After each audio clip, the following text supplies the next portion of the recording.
Hello and welcome once again to Crazy Comics and Stories. It's me, your charming and delightful old Uncle Rat Bastard. At the other end of the series of tubes and wires we call the internet is Joe, Crazy Writer. How you doing tonight, Joe? Oof. I rushed home. I got the text and the fire breathing Twitter, and you were saying, "Boy, big news! Get home. We got a podcast quick." This is an emergency podcast. I saw the Stephen Moffat quits Doctor Who. Wow, I was shocked. I tell you.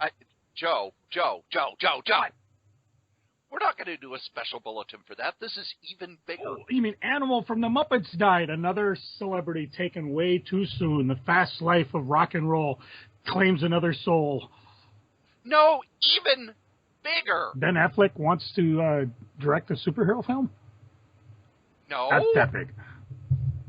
No, bigger than that. Well, unless we're starting our podcast over this summer, relaunching everything with a number one, I don't understand what would be so hot. AJ Styles has signed with the WWE. Whoa. No, that's not it. That's pretty cool, though. But this here ain't a wrestling podcast. Hold on. We have a special run-in guest. What?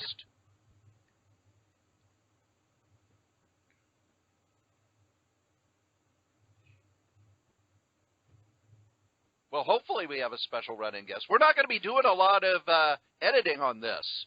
This is breaking news, ladies and gentlemen. Breaking news. Although by the time the podcast gets up, it's probably already broken.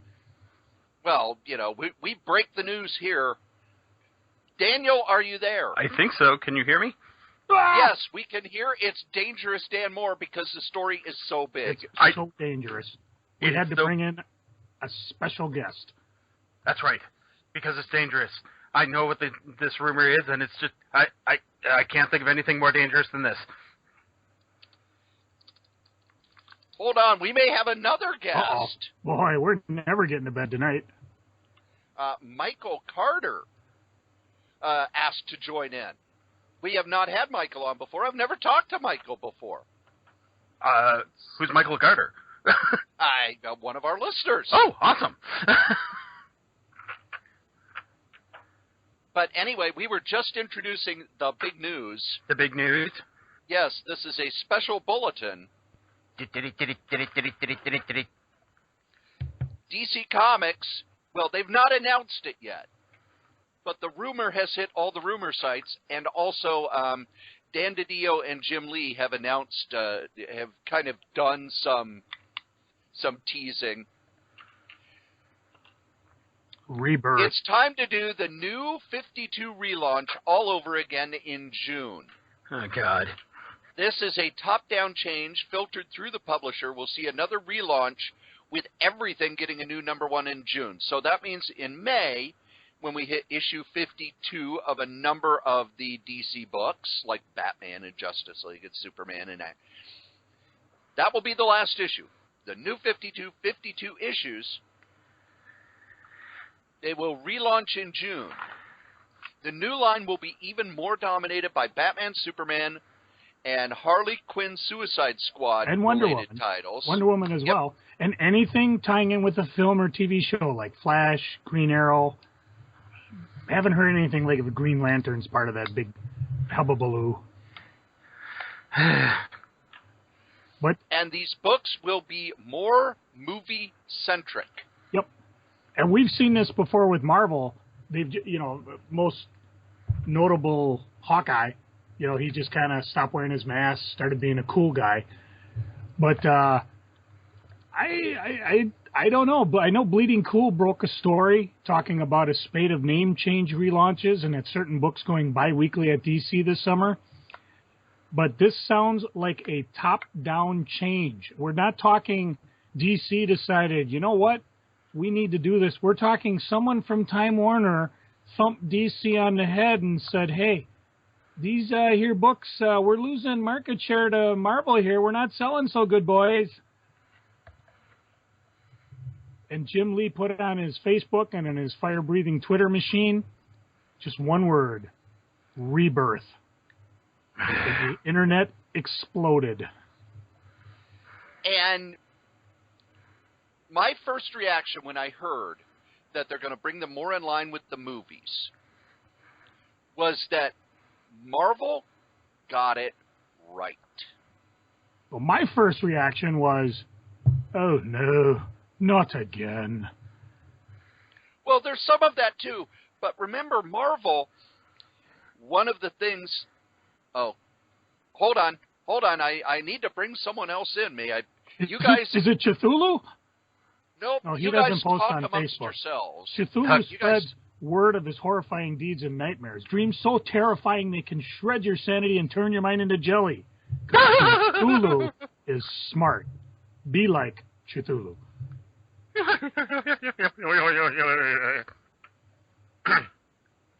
Was that good? What do you think about this whole we're going to number ones again thing with DC? Well, I don't know. I think Superman Returns finally should have its day in the sun. Ooh. Sometimes it's good that Cory's not here.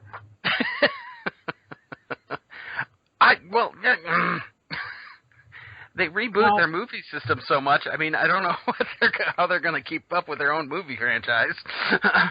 Cory and I talked at one of our podcasts where a lot of these times when they do number ones, it's a big jumping off point. And that seems to be the case, especially when the whole Convergence things came along. Brian Hibbs did a site saying that his sales after the 2-month convergence, weren't that great. And he says even with the whole Secret Wars thing where like the last issue appeared months after the first issues that were occurring after the 9th issue of Secret Wars, he says the sales are just dropping. But, and I'll probably reiterate this when Cory comes back, I started to get excited thinking about it. Okay, if they are actually saying goodbye to the DC 52, maybe we'll see some of our old friends come back. The type of Superman, Batman, Wonder Woman that I was pining for. Maybe Superman will wear his underwear outside his pants again. Not if they're going towards the movie universe. Yeah, there is that. They'll probably keep the uniform the same. I think there's something about that if they do that uniform, they have to pay somebody, because that was part of when Schuster and Siegel won the against DC or something. Oh, sure. All right. I am back, and I do believe Michael Carter has joined us. Hey there. All right, Michael, we are already discussing, we've brought the listeners up to speed and said that DC is doing a reboot. They're bringing the books more in line with the movies. Since you are new to the call and new to me, why don't you introduce yourself and tell us a little about yourself? Yes, Michael, please. Well, obviously my name is Michael Carter. I am normally Hang known on, I want to see some ID here. Yes. Okay, it's him. I can confirm it's him. Right. You have to forgive him, it's TSA. Yeah, I know. Right, Cory would probably know me best from the comic forums. I am under the stream name of RedRight88 there. I also have a YouTube show, well, several YouTube shows. I have one where I review randomly selected comic book stories called the Random Trade Review. I have another one where I have a series called The Whimsical Adventures of Great Aunt Peggy, where I review the Agent Carter television show. I had another show where I opened up a bunch of unopened comic boxes that I had from like 5 or 6 years ago called the Mass Comic Unboxing. And I've been recapping the WWE pay-per-views for the past year. Oh. Uh-oh, another wrestling person. Yeah. You're outnumbered, Dan. God damn it. Oh, well. I'm always outnumbered. Well, I'm a liberal living in North Dakota, so trust me, I'm used to it.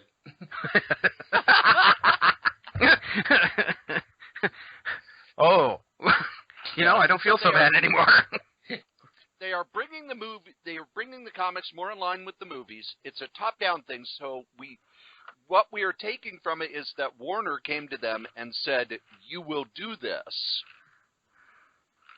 And I think one of the things that might have triggered this was the fact that the DCU that they did after Convergence cratered. all of the books but 2 are in cancellation territory.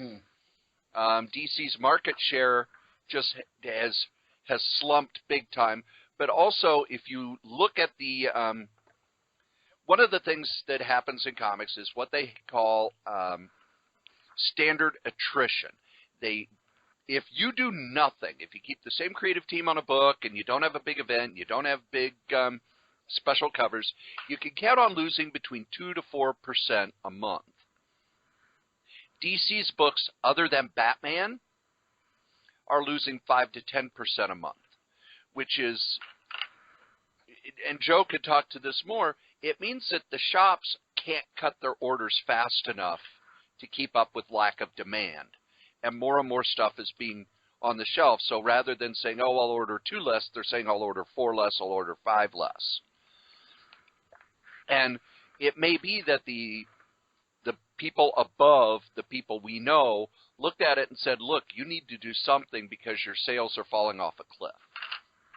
The other theory that I have had, and this is the one I was driving home, they no longer think of DC as a publishing arm, but more as a sort of a tie-in arm, much like how it used to be when a movie would come out, oh, here's the tie-in novel.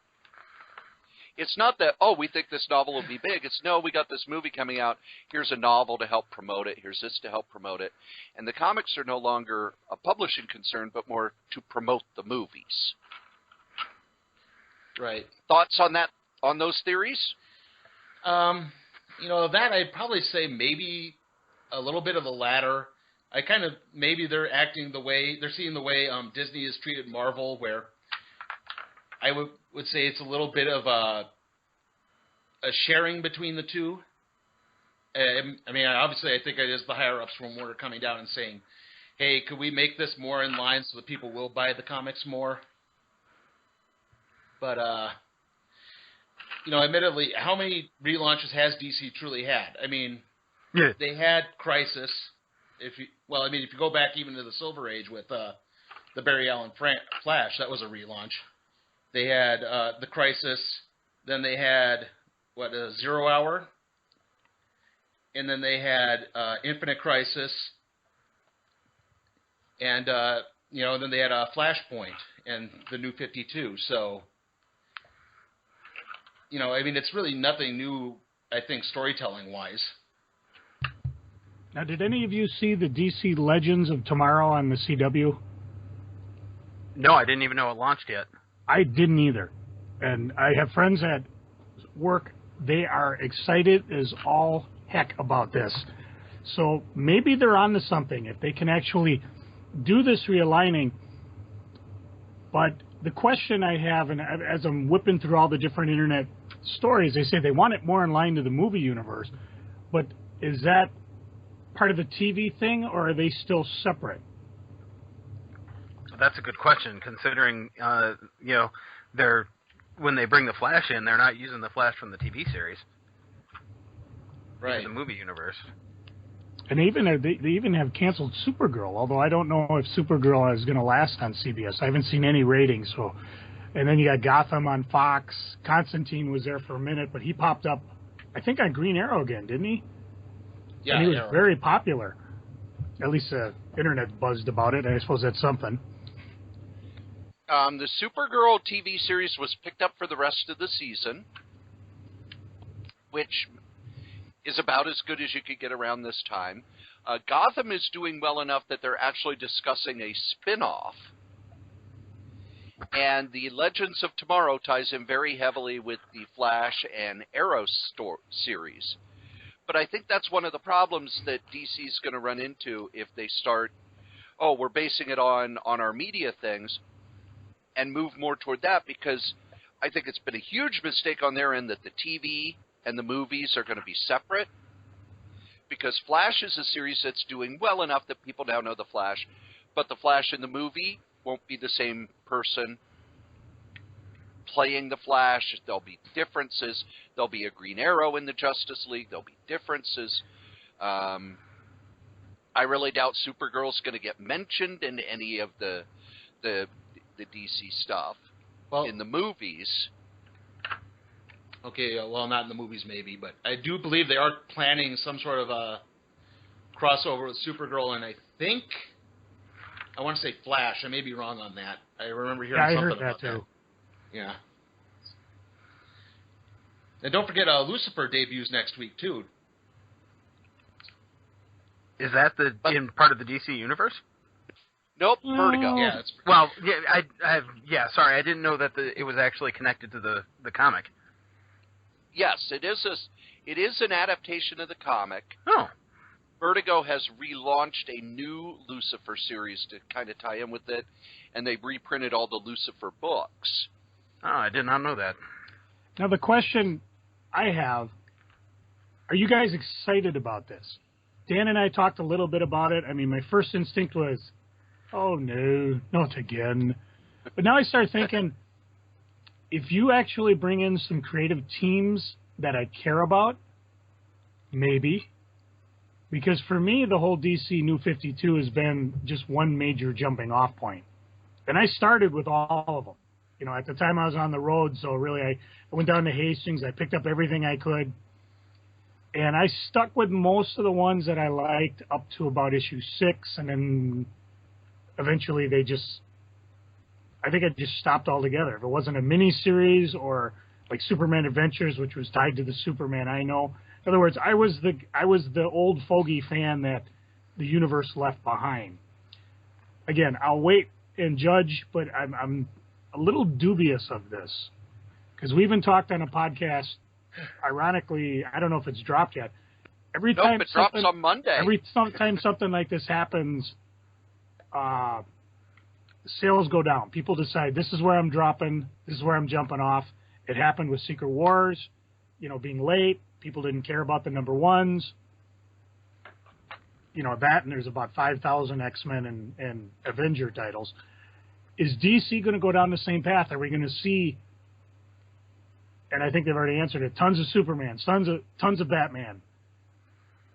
Are you actually excited about this? Well, if they're going with the movie universe, they don't really have all that much to work with at the moment. Well, they can kind of do, if somebody comes walking in from the theater, walks into a comic store, picks up Superman, if he looks and acts like the Superman in the movie, that's probably all they need. I don't think they need a direct tie-in. I mean, we mentioned Hawkeye as a good example of that. I mean, all of a sudden after the movie, he dropped his mask. He's kind of a witty guy, and he can shoot arrows miles away and hit the target. Well, yeah, but what I mean is for other than Superman and maybe Batman after this one, and some Wonder Woman, what are they going to have to? Oh, well, and Suicide Squad. I hadn't thought about that, but what else are they going to have to make a comic on? Well, they're not basing it on the movies. They're more bringing it in line, much like how Marvel did with Iron Man. After the movie came out, was a big hit. They kind of moved the character's personality more toward the Robert Downey Jr. personality. They changed the setup for Iron Man to make it more in line with the movie. And for me, I think Marvel, and I got cut off because I was bringing in someone, and there's somebody else who might be coming into the podcast a little later, who Marvel kind of waited for the movies to hit before they did this sort of thing. Now, with the Ultimate Universe, everybody said, oh, that's the one that's going to tie in with the movies. Go back and read those early issues. The Spider-Man book isn't like the movies. It's just a new version of Spider-Man. Yeah. Mm-hmm. The X-Men isn't like the movies at all. And someone is playing with something that crunches. Wolfie, stop it. Hey, sorry. It's not my fault. It's just, it's already got, I can't, it's a Kleenex. I'll say that much.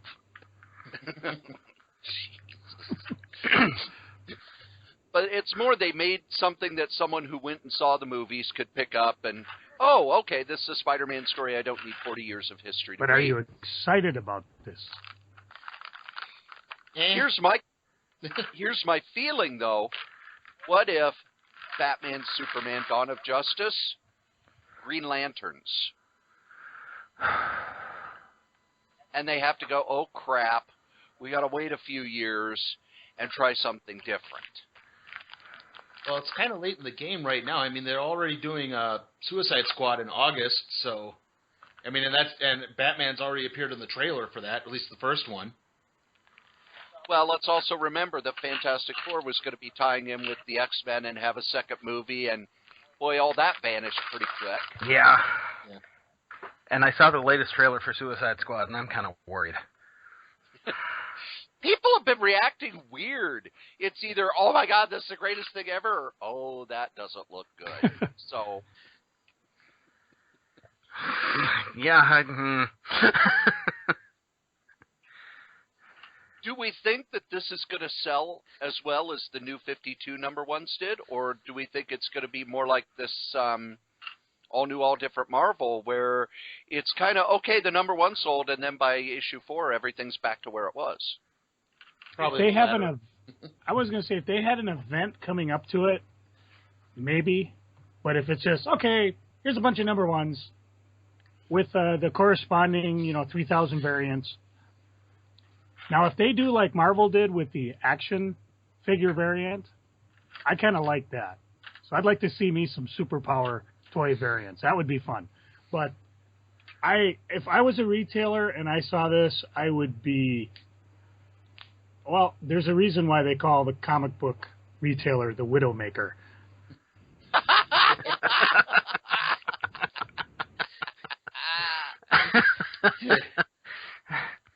Okay. And do they only have, there's only 1 month of solicitations coming out between now and this supposed relaunch. Because in the latest previews, it's issue 51 of everything. The previews that's coming out next week, it's issue 51 of all of these books. That means the next one will be issue 52, and if this is happening in June, well, that means they have a month for an event. And I would be cutting my orders so to the bone because, the minute they relaunch anything, all the back issues you have stuck of the older crap, especially titles that are canceled, you're talking quarter box material. Serious purging should be going on during the con season. So if you've never picked up DC 52, this might be a good time to try it. Just in time not to be able to read anymore. What about all the trades? Because you saw what happened after Flashpoint.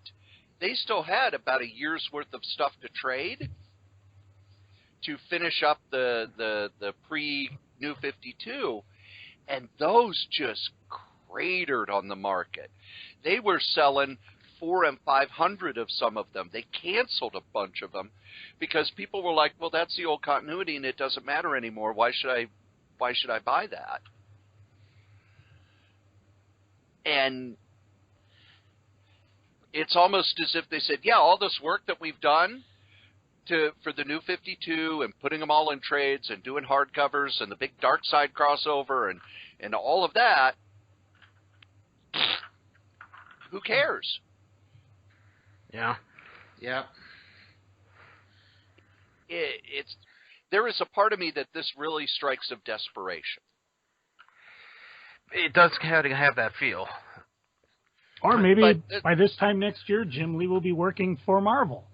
We just don't know. How do we know he isn't working for Marvel already? I'm curious. What does this entail? And we might not even know yet. What does this entail for the all ages books? What does this entail for the Vertigo line? Crossovers like the Deep Batman 66 meets Man from U.N.C.L.E. Are these all now things of the past? Are all these quirky little books that Marvel seems to be having pretty good success with? And I'll preface that in a second. Are they gone? Are we never going to see the likes of them? I don't think this will affect anything but the DC Universe books. Because there was a report that Marvel is being cagey with some of their solicitations. There are some books like Howling Commando and Moon Unit and Devil Dinosaur that aren't soliciting for a 7th issue, and when you read the issue number 6, it says the end of the chapter. They're not saying final issue. And while there was one creator who stepped up and said, no, I'm still working on issue 7, all these other books, is that a new thing with Marvel? They're just going to, instead of, okay, final issue, they're just going to stop. Which would drive me absolutely insane again as a retailer. Because the retailer, for the most part, gets the same information we get and out of previews. And so unless they suddenly got a super line that's being given out, and again, I'll be real interested to see what Brian Hibbs' take on all this is. It'd drive me crazy. It's like, okay, Marvel titles just disappearing, and now DC is killing their line in 2 months, and I'm supposed to be all excited and ready to order it.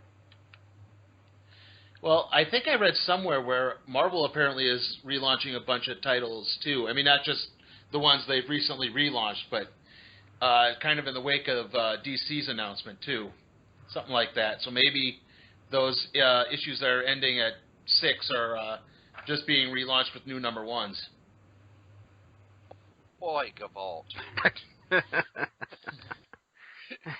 it just... And what is the top-selling independent book? Walking Dead, issue 150. Saga does breaks for the creators to work on other projects. They come back. They don't come back, it's a new number 1. No, it's, okay, here's issue 30, issue 31, 32, 33. Spawn is now the longest-running comic, number-wise, which blows my mind.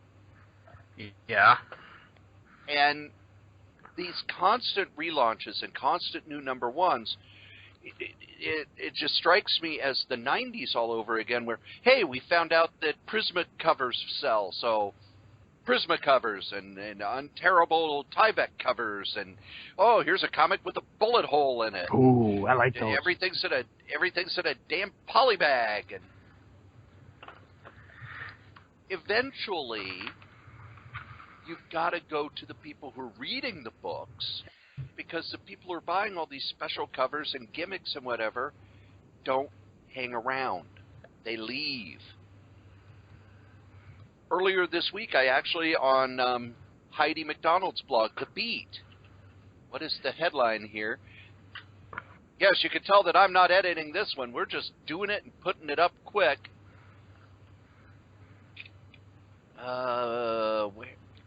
Where is it? It was something about, are we seeing the twilight of the big 2? Twilight of the, oh, you mean of Marvel and DC? Yes. Here it is. We've been keeping an eye on the threats of eroding comic sales that may spell trouble ahead for the comics industry. It isn't just Brian Hibbs anymore. Big Bang Comics in Dublin, Ireland went on a tweet storm yesterday, criticizing not only DC's anemic relaunch, but Marvel's increasingly tepid flood of titles no one is very interested in. And there are people in the industry who are talking about, oh my gosh, Marvel's relaunch doesn't seem to be doing very well either. What are we going to do? And here's the dirty little secret about comics. Comic shops, especially, if Marvel does well, everyone does well. If Marvel doesn't do well, the industry falls apart. Because Marvel is 40 to 50% of your sales. Joe, if you owned a shop and Marvel took it in the shitter, would you be able to run a shop anymore? I closed one because of that. Remember, my little shop, I looked forward and I saw in September all the books I needed to make my rent weren't there because they were late. And I said there was no way to do it. So I closed up. Granted, it was a lot easier when you're running a little 5,000 square foot store. And even then, Diamond comes at you with, well, you know, you got this much left over. You owe us 10%. But I don't think it would be something I would look forward to. And again, maybe we'll revisit this when we finally get the previews or more information, and we can say, hey, you know what? This Stan Lee, Jim Lee new Batman looks pretty good. Maybe that'll happen.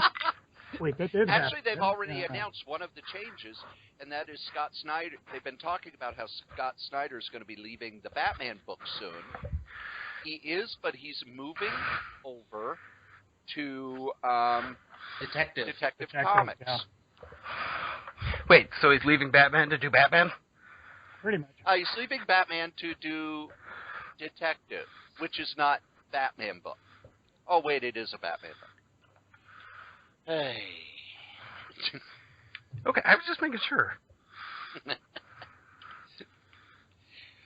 Well, let's head around the table, and we'll start with our special guest. Me? Yes. And the question is, Oh, no.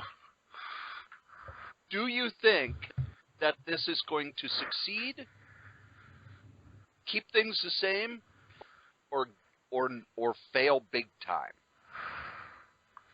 Hit, nothing changes, or miss? I will say you'll probably. I don't know. I don't feel good about it. I think it's going to. I think it's just not. It's not going to work. I think there'll be an initial bump, but then everything will kind of fall back to normal. So probably stay the same. And we'll get another bump. Re-crisis.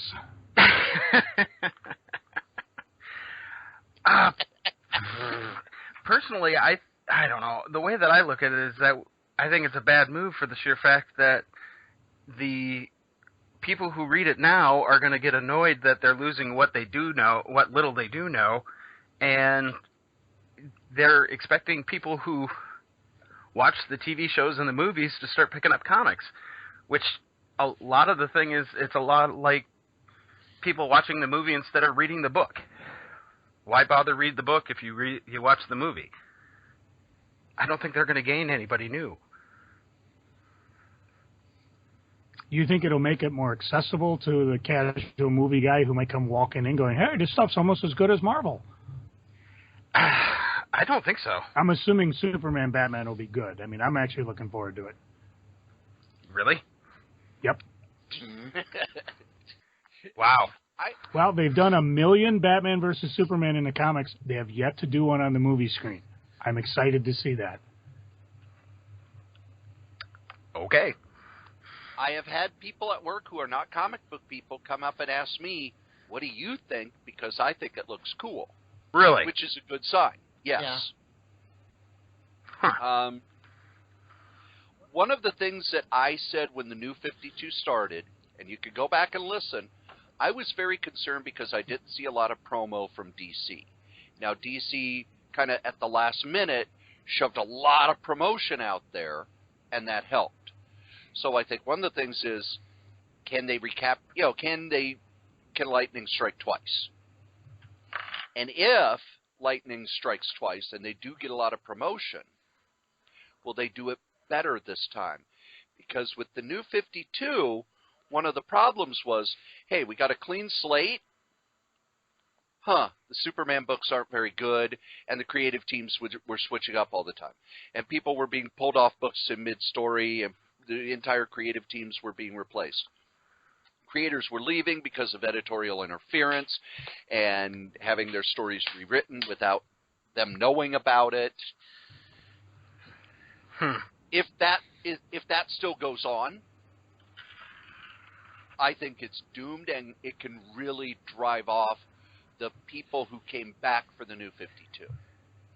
If, however, they've gone out and said, we're going to get solid creative teams, and we're going to lock them in place for 12 issues minimum, and they're going to tell their stories, it could bring people back. You know, it is a way, all those number ones, people are going to at least try them out of curiosity. I know DCBS will probably have a big promotion. I know comic shops will have promotion. DC's going to have to get the word out. They're going to have to really push this thing this time. And And I don't mean just buy some ads on comic book resources. I mean, put some you're half owner of the CW. Put some damn ads on the CW during Flash and Arrow and Legends of Tomorrow, and put some promotion in with the movie. You know, hey, like Marvel did with Spider-Man. Hey, you go that first weekend, you get a free copy of Ultimate Spider-Man #1. You can't tell me that didn't drive sales on Ultimate Spider-Man higher. Because there was a long time where Ultimate Spider-Man outsold Spider-Man. Maybe have like a Shazam code on Arrow or Supergirl or something like that, where someone could Shazam that with their smartphone and get a free digital comic preview or something. And make that digital comic special so that it works on a smartphone and you don't need to know anything in order to read it. You can actually, a number of comic creators could say you can point to a specific incident that got Bob Harris canned at Marvel. And that was when the X-Men movie came out, and TV Guide gave them, I think it was 18 or 20 pages for an X-Men comic. And in order to know what was going on, you had to have read the X-Men comics, because they fed into it, and it was a continued story that went into other X-Men comics. And none of the characters were like they were in the movie. And I've tried reading it a couple of times. It is unreadable. It's in that 90s Marvel style where the panels you can't follow the panels, and things look like posters, and tons and tons and tons of exposition. If you're going to do that Shazam code, it better be something where there's 2 panels on your smartphone, and you tap it, it's the next 2 panels, and boom, boom, boom, boom. Because if it's an unreadable mess, people will go, oh, these comic books are a waste of time.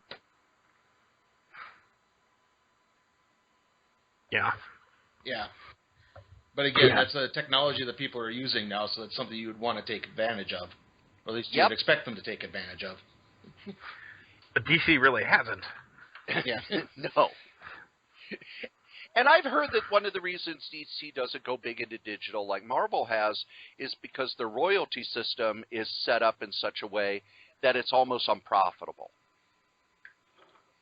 Yeah, I've heard the same thing. Mm-hmm. Because DC has reprint rates. And at those reprint rates, it's why most of the books from the 80s and 90s you're not going to see in showcases. Because with the royalty rates, it's not profitable. The reason you got a Booster Gold showcase is because Stan Jurgens says, yeah, I'll cut my royalty rate so that you can publish this. Well, there we go, kids. It's our first instant podcast. Wait. You didn't give me a chance to answer. All right, Wolfie. Oh, what do you think? Again.